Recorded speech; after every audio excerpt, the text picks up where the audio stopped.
So to coincide with this, Jack's had an idea to create a beautiful art piece. Yes, this is a sort of extension of working with woodblocks myself, printing with woodblocks, and then the idea came up as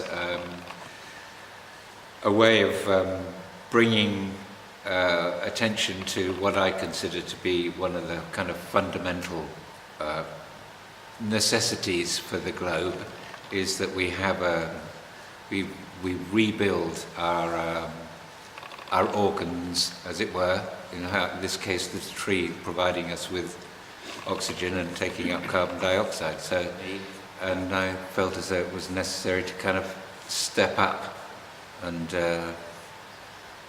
do something very public. This is the fourth side of the piece. All these clad a large container-shaped box down. This flags up what she's doing by kind of getting it covered by the local and the national press in this country. They can go. Then they've got a story. I think I don't know how it'll be received. We'll see. And how many people has it taken, do you think, to get this event off the ground? I would think probably from all the people that, first of all, resourcing the sheets. They're all sheets that have been used and from house clearances. So they have a whole narrative of their own, which is to do with, we spend a third of our life between the sheets, and birth and death and reproduction and fevers and all those sort of things that take place, and they're all embedded in the sheets. So then the sheets were sewn together. We didn't wash out too much. The sheets were all sewn together by a group of women who operate in a sewing club in Stroud, and then one of the people who was there, it transpired, was an ex-marquee maker. So she's been doing all the lacing down the side and a lot of the sewing, and so there's all that side of it. The wood blocks are sawn at a local sawmill, and then what I do with them is I set fire to them and brush them out so we get the grain. So there's that side to it.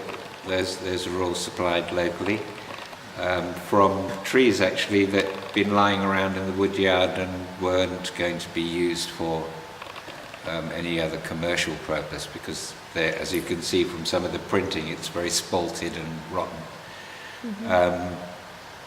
Then there's a whole period of time where we dyed them in a bath and hung them up and them in the laundrette, which is kind of in the centre of town.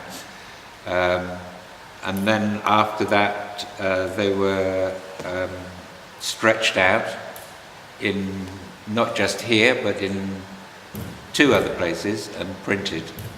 The next thing is to replant.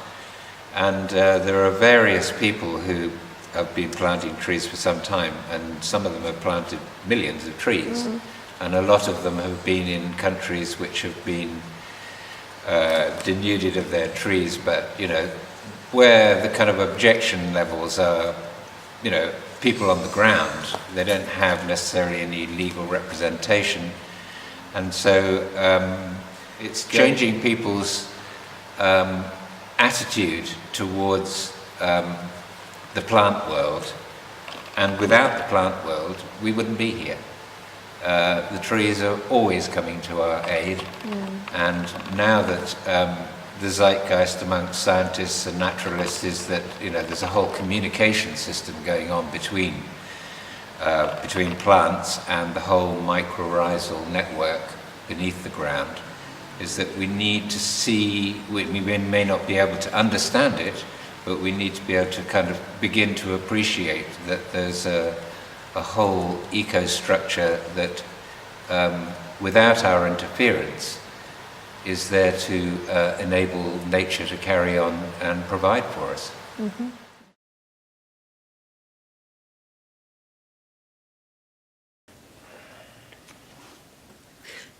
Jack, why does the environment matter to you?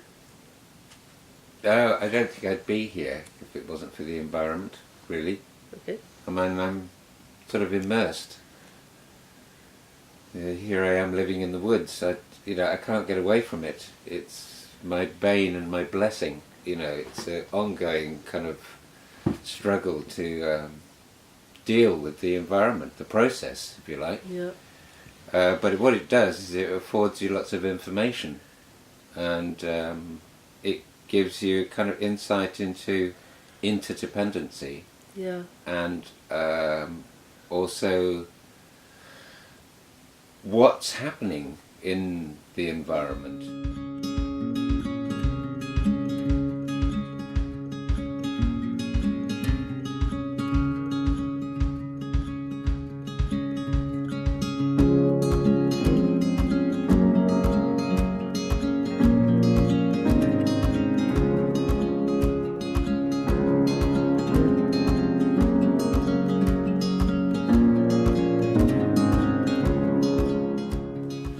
So when it comes to kind of producing this recent body of work with the woodblocks, I'm kind of looking for a language that might be readable by anybody.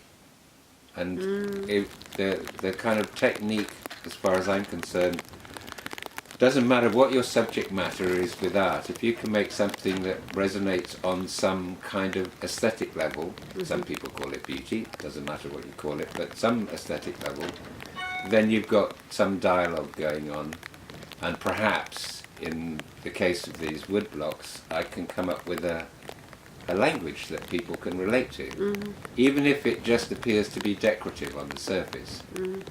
And by using platonic solids, solid geometry, which is again a kind of a way of interpreting our environment, the combination of the two, perhaps I can come up with something which makes us look at trees in such a way that they're no longer wallpaper to our lives. They're an integral part of our survival, and always has been. Every kind of global change, every kind of climate change in the history of the world has always been revived, as far as the humans are concerned, through trees being there first. So they're close relatives, their DNA isn't that different to ours. Well, none of it's very different from each other.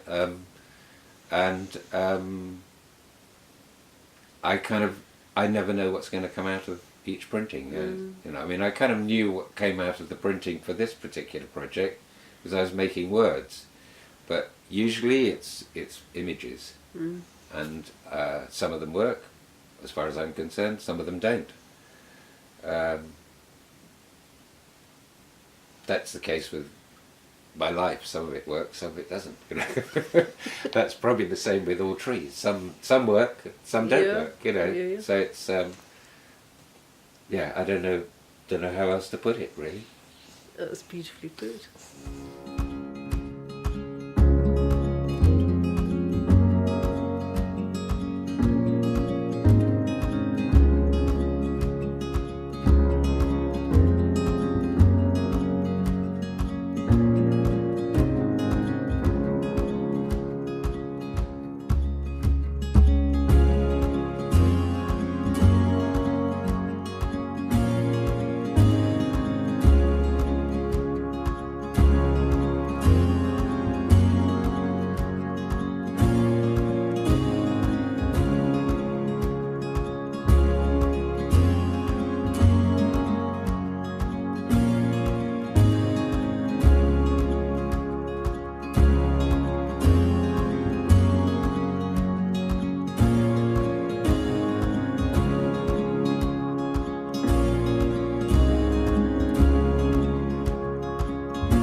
Okay, so you've managed now, through your experience in The Hague recently, to be able to take to task, if we could put it that way, 3 members of Dutch Shell, yes? Well, 2 members of Dutch Shell and the Environment Minister, yeah? Is that correct? The Climate Minister. Yeah. Right. And as I know you've already started the process, do you think that'll take a long time to gather the material, or is... Actually, by opening up a case file, an independent preliminary examination into climate ecocide, what we're doing is we're predominantly relying on existing evidence. So a lot of the back-end evidential research has been undertaken over a period of about 8 years by a number of organisations, Climate Accountability Institute being a really key one here. They brought out a summary report called Smoke and Fumes. That report's very important because it builds on earlier research that was undertaken into the carbon majors. And the carbon majors identified the top companies in the world that are causing the most amount of harm. Statistics change slightly, but the most up-to-date one establishes that 100 companies in the world are generating over 70% of carbon emissions. Right. So, and one of those top companies is Shell. Yeah. It kind of moves up and down within the top 10 region. So that's why we're looking at Shell in terms of corporate accountability for climate ecocide. But also we were very interested, and we continue to be very interested in state responsibility, the failure of a state to actually stop a corporation that is causing such serious harm. Climate ecocide is, in some senses, it sounds very abstract. It's a kind of byproduct Of dangerous industrial activity, if you like, yes, because you're looking at the consequences that arise out of the generation and release of excess carbon emissions. It's less tangible than, say, for instance, genocide. Genocide, you have a whole load of dead bodies on your hands. That's not to negate the seriousness of genocide, but what we're dealing with is very much 21st century crime here, which requires new parameters. So by opening up an investigation, a preliminary examination of Shell's activities, what we want to do is see whether or not it fits within the existing international crime matrix, if you like, whether or not it could be prosecuted as a crime against humanity. We think not. However, we're examining that, and if not, then it doesn't require new crime, that being ecocide crime. There are laws against pollution, are there not? Yes, but to some degree. They're very limited in remit, and they tend to be what's known as second-tier legislation. Right. So it's civil litigation on the whole. So it tends to be that local population that's adversely impacted by immediate source of pollution, water is a very obvious one, then sues the company. It means that the state can bypass its responsibilities. It doesn't have any involvement in the process. Use the individual, use the community, have to sue. And of course, it's a kind of epic David and Goliath story where small community with little access to funding or lawyers tries to take on big transnational corporation who can throw a lot of money on it and allow it to trawl through the courts, the civil courts, for sometimes over a decade. And what little payment there is, if they do succeed, is often too little too late. The consequences are often far more long-term, long-lasting. So that's very unsatisfactory. Right. And that's why we say that there's missing international crime here. That, ironically, one of the biggest international crimes of our time, climate ecocide, where we're putting the threat of injury and loss of life to millions, if not billions, of people on the planet as a whole, is just simply not being able to be addressed through existing international criminal laws.